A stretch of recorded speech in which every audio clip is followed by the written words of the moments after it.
Hello, everyone. Welcome to the UWC podcast. I'm your host, Fotis Stamos, and with me, as always, my co-host, Claudia Leitzman. Claudia, I feel like having a martini now. What do you think? I would love that. It's 10 a.m., but it's 5 o'clock somewhere. Exactly. And all thanks to our guest, who is a familiar face, but also a very passionate, driven individual. Let's welcome to the podcast, Johnny Livanos, the founder of Straight Dog Gin. Johnny, thank you so much for joining us once again on such a busy schedule that you have. That was just an inspiring video to begin with. Thank But you. yeah, I mean, as Claudia mentioned, it's 5 o'clock somewhere, but I'm sure we can make excuses to taste that lovely gin. But in any event, Johnny, when we think of being of Greek descent, and thinking of Greek beverages, we're thinking of wine, we're thinking of possibly national spirits like ouzo or tsipuro or raki, but why gin? Where did this come from? Why gin? That is a great question. And first of all, let me say, Foti Claudia, it is a pleasure to be here with you all. I haven't been on the podcast in a while, so it's fun to be back. But why gin? That's a great question. Gin, well, first of all, it's a delicious beverage. I personally love gin. It's one of my favorite things to drink. But as a Greek American, right, you set that up nicely. As someone with a Greek culture and Greek descent, one of my biggest passions in life is sharing the flavors of Greece. I grew up in the restaurant business, Greek restaurants in New York, like many other Greek Americans, and something we love doing is sharing our recipes, whether it's our yayas, our babus, famous dish, or whether it's wine from the hometown where we're from. Gin isn't something Greece has a long history of, but they have a long history of distilling, a long history of using botanicals and spirits, like with ouzo or tsiporo. And Greece has some of the most delicious, fantastic, robust abundance of herbs and botanicals, like rosemary, oregano, sage, foscomilo, mastika, which is one of the most unique botanical ingredients in the world, only comes from Greece. And there's only one spirit that I know of where you could combine all those things together and make a beautiful thing, and that is gin. So gin was really, for me, the perfect blank canvas to showcase the flavors and ingredients that make Greece such a beautiful place and a beautiful culture and a beautiful cuisine and gastronomy. So it was the blank canvas to kind of set up a way for me to share my story and our story as Greeks. And were you at some point in this discovery or this light bulb in your head thinking to yourself, are there any other gins? Were you like trying to research who else Yeah. is out there? At that time, that while they were making some gin in Greece, they weren't Greek gin, right? There was, some distillers making London Dry or very, classic style gins in Greece, but nothing really that's was with the goal of embodying the Greek flavor. So, yeah, we are one of the first gins being made in Greece to showcase Greece as our whole concept. Wow. And where can people find your product? Is it also in Greece? Is it just in the US at this time? So we are growing. We are currently available in a few countries. So the United States is our main market since I do live here. I live in New York. So we are currently available in about 20 states in the US plus Puerto Rico. We are also available in Greece throughout the whole entire country, from the Thessaloniki to Athens to all of the islands. And we are also available in Australia, but more to come soon. So we're focusing in the next few years on expanding throughout Europe and North America, but one step at a time. We're a small team, and we don't want to get too ahead of ourselves. But yeah, we're now an international brand. That's awesome. And I think if people want to go and find your product, you have a pretty great website. You kind of have all of the locations, right, on a map if you want to go Yes, and get it's some we're always products. updating it, so if there might not be 100% accurate, but you could look on, I'll go onto our website, straydoggin.com, and we have a map that shows many of the bars, restaurants, and stores that carry our product. And if you aren't located near any of those places, you can order us online uh, Nice. at Well, one of the platforms that actually you can find it is on Greekazon.com in the spirit section. you'll find the offerings of Stray Dog Gin that can get shipped right to your door. There we go. Wow, look at that cross promotion. I like Right. That's great. All But right, so Johnny, Johnny, oh sorry, no, Fota, you go. I was just gonna say, Johnny, this couldn't have come at a better time in the industry where, the last handful of years, the cocktail category has been explosive. And we're introducing, I'll use the word loosely, new drinkers in general, to categories that they probably would have started somewhere else, whether it been, the beer or the wine category, but cocktails seem to stay on fire. Hmm. Mhm. And the timing of this entry of gin, I think, is just perfect timing on your part. Well, what's fun about gin is that it's one of the most classic spirits. It's one of the oldest, it's one of the original spirits. And if you look at cocktail recipes from, the first cocktail books from the 1800s, gin is one of the main spirits they were using. So what's happening today with gin, which is what I find to be really exciting about the category, is we've expanded so much in the gin's long and interesting history, where today we have these new Western style gins, gin botanicals are being used, gins are representing different countries, and that allows the bartender and or a home cocktail maker to explore and have so much creativity. 20 years ago, there were only what, four gins really available? Like you had your Mhm. classic London dries, and then Hendrix came along, and then the game changed. And now you have gins from all over the world: Greece, Spain, Scotland, Japan, Africa, all over the United States. I mean, I think the US alone has probably over 200 gins from different parts of our country. So, it's an exciting time to be in the cocktail world, to be in the spirits world, but especially to experiment with gin. This is again, it's one of the classic spirits, but it's making a comeback. I think there are over 4,000 gins today, and Wow. so there's no shortage of options to be creative. But what I love about Stray Dog is that you are able to embody and capture that earthy, herbal, savory, herbaceous flavor that the Mediterranean and Greece is known for, and showcase those flavors in your cocktails, whether you're going to mix it in a classic or make up something fun and new. You get a lot of inspiration by just smelling our gin. And if you have, I don't know if you're drinking right now, it's early in the morning, but if you had a glass in front of you and you were smelling it, I'm sure it would remind you a little bit of the motherland. That's amazing. Wow. And I love that your brand is part of such a booming category, but your story is so unique that, the flavor profile will be completely different than anything else you've tried. Totally. Um, Yeah, we use a lot of unique botanicals that aren't normally found in classic gins, but are distinct to the Greek flavor and the Mediterranean. can you call out the list of botanicals or is there Yeah, some yeah, like secret sauce in sure. there? Yeah. So we try to keep our botanical mix limited. We only are using around 11 botanicals because we want you to really be able to distinguish each flavor that's in our gin. So number one botanical in all gin, juniper. So we use juniper that comes from the mountains of the northern Greece and the Balkans, and the Balkan Peninsula.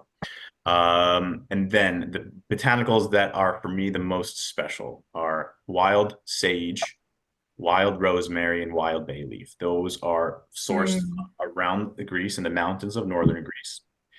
Fennel seed is an important botanical for us because that is one of the main ingredients you use in one of the more classic spirits in Greece, ouzo. So we use fennel seed. And then mastika. Mastika is key to our gin because it is one of the most unique ingredients in the world. It's an ancient superfood. It's been produced in Greece for thousands of years. It only comes from one island, the island of Chios. And not only does it only grow on that one island, but in a small portion of this island. They cannot make mastica anywhere else. It's this unique resin that comes from the mastic trees. It's the original chewing gum. It looks like a little pebble, but it has, as you chew it, it breaks down. It has a gum-like consistency, but the flavor is really unique. It's herbaceous, it's minty, it's vegetal, it's herbal. It's so much unique flavor in that one ingredient, and just a little goes a long way. So we use that as a one of our main botanicals to really kind of round out the flavor profile, and then Mediterranean citrus, orange and lemon peel to give it some brightness. So you have that really herbal sort of full flavor that comes from those robust herbs that I mentioned. Um, Citrus to kind of round it out. And then we use some of the classic gin botanicals like Angelica root coriander. Those are really there just to give a little bit of dimension and depth to help give some balance to the gin. Amazing. And I know, Johnny, you've had already a podcast episode here, but we definitely have new listeners. So I'm going to ask probably some questions you've already answered, but help us understand, what does a process look like from start to finish? How long does it take to create your product? So to make a gin, it is a unique process. I have a picture here if you can see it. I threw Wow, it yeah. still. So our distillery is in northern Greece. We use these pretty small traditional copper pot stills that were once used to make ouzo. So to start off, if you look at the top there, that is a bag full of juniper berries. So we take the juniper berries and we macerate it in our neutral spirit to pull a lot of the flavor out of the juniper. So we do that maceration for about 24 hours. Then we put a vapor basket that's on the top of the still. So basically, all the other botanicals I mentioned are infused with vapor. So so you can see in there the bay leaves on the top, the masticha, the dried orange and lemon peels are in there. We put that on the top of the still. We close it up and we heat it up. And once it's heated, it's the distillation starts. So we use actually wood fire for our stills. So as it heats it up, basically the vapors from the distillate are rising through the basket like steam, alcoholic steam. It's in a simple way to describe it. And as it's passing through all the botanicals, it's infusing itself with the delicious aromas of the sage, the bay leaf, the mastica, all the citrus gets pulled in through there. After that, one of the most important ingredients with gin, or with any spirit for that matter, is water. Uh, Over half of the liquid in the bottle is water. So our water source from the mountains of northern Greece comes from a natural spring called the Lutra Pozar. Our water does have a lot of this fantastic minerality to it, so that gives a little extra body and texture. So after it comes off the still, we bring it down to proof to about 43.5% alcohol by volume. So the whole distillation process takes, a day. And then we rest it in the stainless steel tanks for a few months because spirits need time to rest to allow all the flavors to come together. Then we bottle it, package it, and send it across the world. Wow. Amazing. I love it. And what year did you start this brand? It's a long process to get a brand started. Our company began officially in 2018. The first official recipe was finalized in the end of 2019, and I guess our first attempt of a launch happened when our first shipment arrived, March of 2020. Oh, that's what I was waiting to hear. Great time to launch anything, although it was hard. We got our first shipment right in the beginning of the pandemic.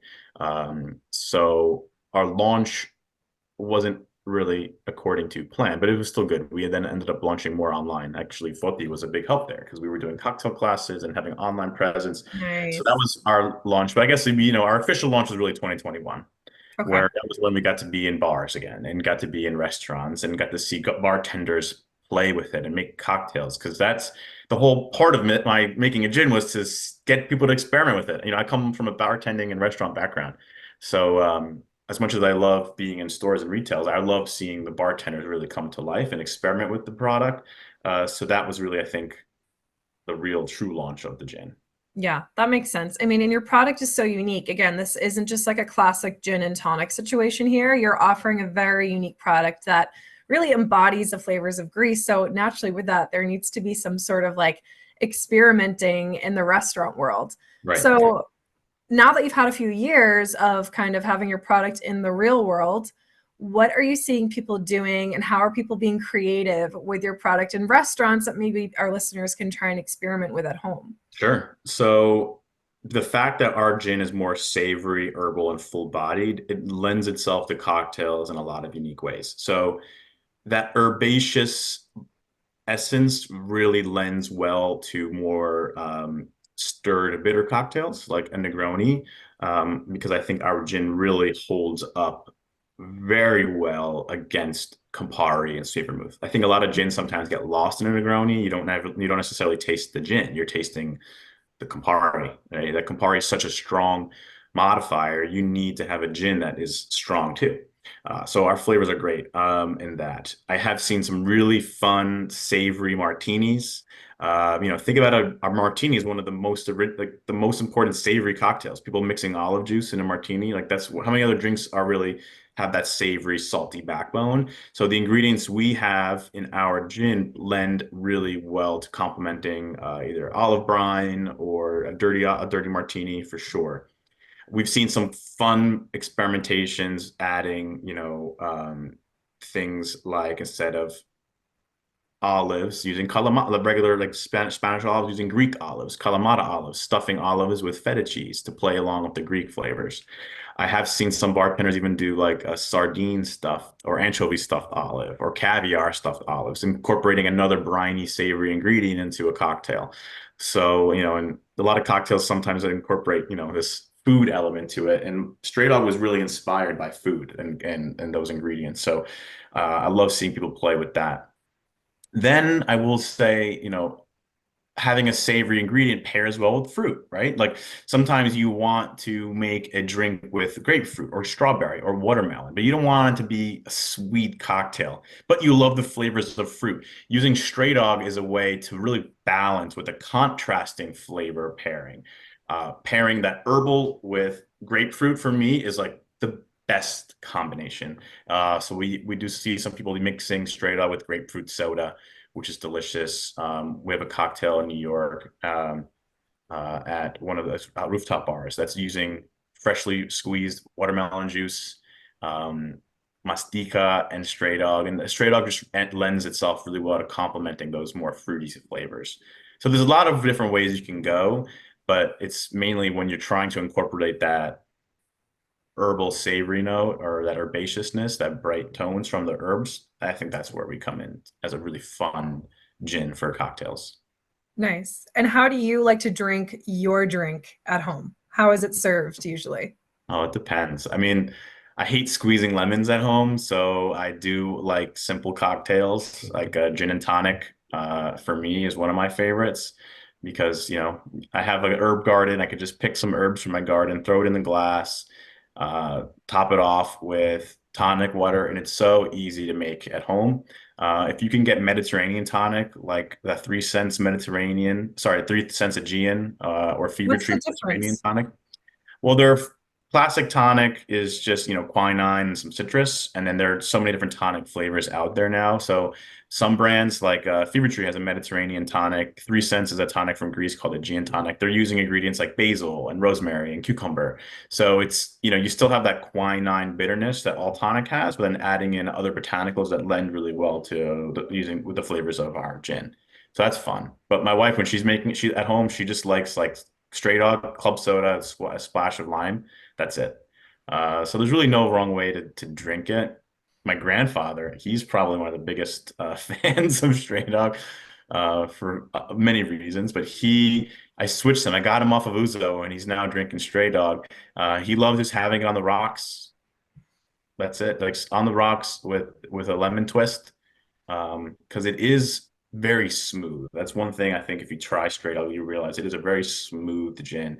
The consistency has a beautiful mouthfeel because of the copper pot stills, but also because of the botanicals we use are very rich in oil. So like that creamy texture comes through. So having it neat or on the rocks is also a fantastic way. If you don't feel like mixing things and being a bartender and cleaning up after yourself, just pour it over ice, That's one of my favorite ways to have it too. Nice. Sometimes less is more, but it's great that you Yeah, can do either. You can get creative and fun with it, or you can just have it really simple. for sure. It's the best of both worlds. Yeah. So tell Yeah. me, how did the people take it at BCB? You were there this week, right?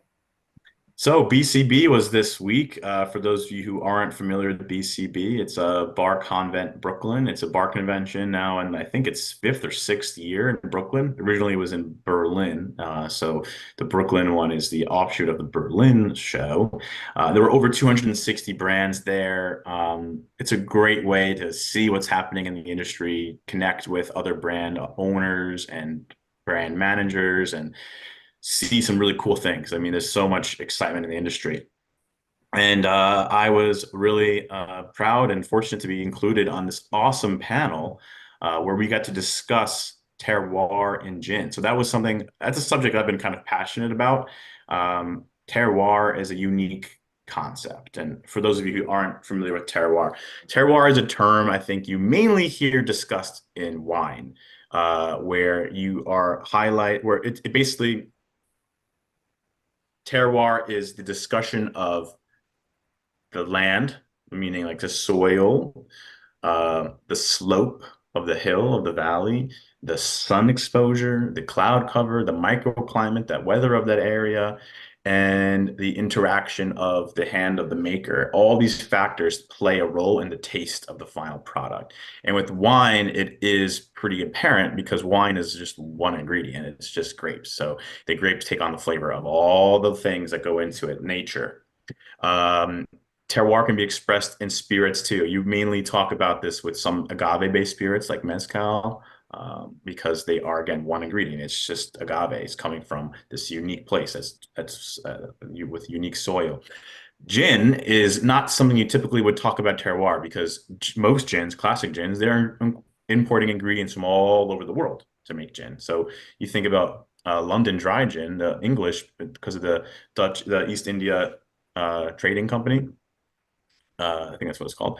They were importing ingredients from India and from Asia and from all other parts of the world to make their gins. That's why gin is full of unique ingredients, like coriander and vanilla or different citruses. They don't have those things in England, so they're not. So that's not really expressing the land of England, right? It's expressing from all these other places. But with Stray Dog and other gins out there, when you're using ingredients that are local, that are coming from an area nearby the distillery, that are produced by small farmers or foraged, like we use some ingredients that are foraged wildly, I think you are able to express terroir in gin and some gins, many gins, and that's kind of one of our goals is to showcase the flavor of our land. So we basically, the panel at BCB was about discussing that. We had a few other great gins on our panel, like Nika from Japan and Bayab from South Africa, which uses unique botanicals from the Bayab tree. Yeah, it was really an honor to be able to discuss something new that's happening in the gin industry, and also to be a part of something new, a new trend that's kind of emerging right before our eyes. So that was fun. That's really cool. I'm more of like a gin drinker just for pleasure, and I'm not like a super geek about it, but I find it fascinating. How could you help me and other people who are similar try and, if we wanted to do like a gin tasting or do some kind of comparison, where do you even begin? Because I feel like whether it's aromatics or flavor, I wouldn't know what's botanicals and what's terroir. How Mhm. can you sort of decipher what it is when you're tasting? Well, I think if you're trying to taste through a bunch of different gins, start with one of the classics, right? Like Tanqueray or Beefeater. And those are the standard of a London dry, right? Where you get the Mhm. juniper, you get the citrus. It's simple and refreshing and bright and classic. And then maybe try a couple of gins from all over the world. You know, there's some great gins from Mexico right now. There's some great gins from Scotland. There's great gins from Italy, our gin from Greece, Japan. So maybe I would say pick like 3 or 4 different countries, and then you can start to see and read the back of the label, read what ingredients are in there, and you should be able to tell what's in them. So, like, a Japanese gin, there's a many out there that incorporate like some green tea or yuzu citrus rather than using lemon or orange. Like we use orange for the Mediterranean. In Asia, you have a lot of great citrus like yuzu, different peppercorns, right? So you can be able to sense those different ingredients just by smelling them. And I think once you put them all in a line and you nose them all separately, you could really determine which botanicals are unique and special for that particular gin. And to answer your question, how do you tell if it's terroir or botanicals? I mean, all the ingredients in a gin besides the spirit are botanicals. So everything you're smelling are coming from the botanicals. the juniper is always the main botanical in gin, which gives that piney, bright flavor. And of course, different junipers give different flavors depending on where the juniper comes from. But then behind the juniper is going to be the citrus to lift it up, give it some brightness and life. And then any other ingredients they use are going to give different dimensions and characteristics. So I don't know. You don't have to be a geek to like gin. I think that's what makes it a fun category, is that out of all the spirits out there, gin is one of the more loose spirits in terms of rules. You can, as long as juniper is the number one botanical by weight and also the most pronounced botanical, the world is your oyster. You know, as a distiller, you're able to be extremely creative with the process. You are able to take creative liberty and incorporate ingredients that either you enjoy or that you find exciting and special. So as a gin consumer, it's really just about what flavors do you like. And you could like a lot of different types of gin. I encourage you to try many different gins. Don't, you know, gin is kind of spirit where I think it's great to just experiment and make and try different things, because I think a gin from a different part of the country or part of the world that uses different ingredients is going to give a different characteristic in a certain cocktail. So, you know, there might not be the best gin for every cocktail. I think each cocktail might have a gin that serves itself best for that, depending on the flavors it gives. So just try new things and see. I think in craft spirits in general, there's so much to explore. So keep tasting. You'll see what you like. You don't need to be a geek about it. It's just about what you enjoy. And I think that's what's fun about gin. Inherently, gin is supposed to be a lighter spirit that pairs with a lot of different types of ingredients and types of beverages. It's meant to be refreshing and easygoing. So at the end of the day, compared to a lot of other spirits out there, gin is a great place to get started, because it is one of the most classic and old school spirits, but it's also one that is experiencing the most development and experimentation in the categories. I love it. It's inspiring, and it's approachable too. Like, it doesn't have to be scary, and you can just like what you like and continue to try and enjoy the process. I see Foti has a bottle, and like, as you've been talking, he's like sniffing. I think he couldn't help approves. myself. Johnny, Loti has one of the original bottles there. It's I always saw. inspired me to Yeah, drink. that's our original label. Yeah. Wow, the OG bottle. I love it. Yeah, he That's might have one of from the first batches. Yeah, you know, bottle. It says our batch number on there. What batch is it? Well, this is batch number 2. Batch number 2, one of the first. Bottle And number what batch are you on now? I don't know. 1,000. Not two, not two. We're in the double 50, digits at 50, least. 60. Yeah, we're up. That's We're not. amazing. We're less than 100, but definitely higher than 50. I think. That's very cool. And Johnny, I know, just as we wrap up, I do want to hear sort of a little bit of like the personal side, the charity side. I know you're involved with some kind of charity, and how does it work? Who are you helping? And like, is it based on sales or by bottle purchase? Or tell me how you're getting involved. So, Stray Dog, one of the missions behind our gin is to help stray animals. So we call it Stray Dog Wild Gin because the strays embody the wild ingredients that we use in our gin. And it also is because we have a charitable backbone. So we have a few initiatives. Our core initiative is a partnership with a small nonprofit animal shelter based outside of Athens called Save a Greek Stray. Go visit them, saveagreekstray.org. They have a pretty awesome website that once you go on there, you'll really want to adopt one of these cute Greek dogs. Greece has a unique relationship with the stray animals. I feel like a lot of villages have like town dogs, like they become a part of the town, but there definitely is a stray dog issue. So we give a few dollars per case, go to supporting Save a Greek Stray, and goes directly to their charity. We wanted to work with a small charity where I think we felt like our donations could make a big impact.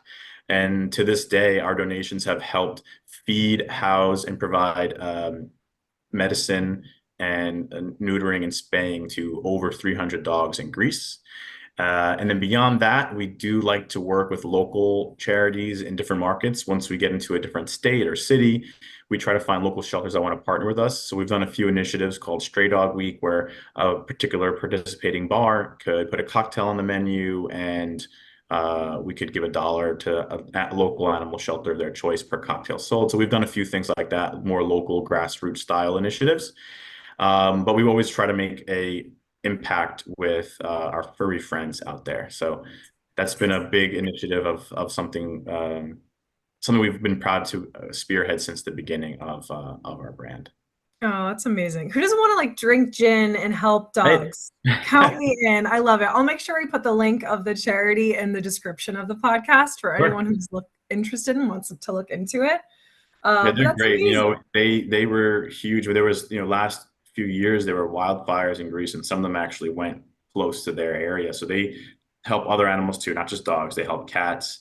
They were taking in horses and farm animals that were displaced because of the wildfires. So they're just amazing people behind that charity. And every year they do a huge adoption drive in Athens, and they're doing a really nice job getting more people aware and adopting rather than just getting a breeder dog. And so we're seeing a lot of great initiatives and work done from them. So we're happy to be at least a small part of their development. Excellent. Amazing. Excellent. Well, Johnny, once again, another enjoyable segment with you as always. I all continuously learn every time we talk. I keep wanting to drink more gin. I think we need to talk more so I can drink more gin. Yeah. But thank you so much for the time.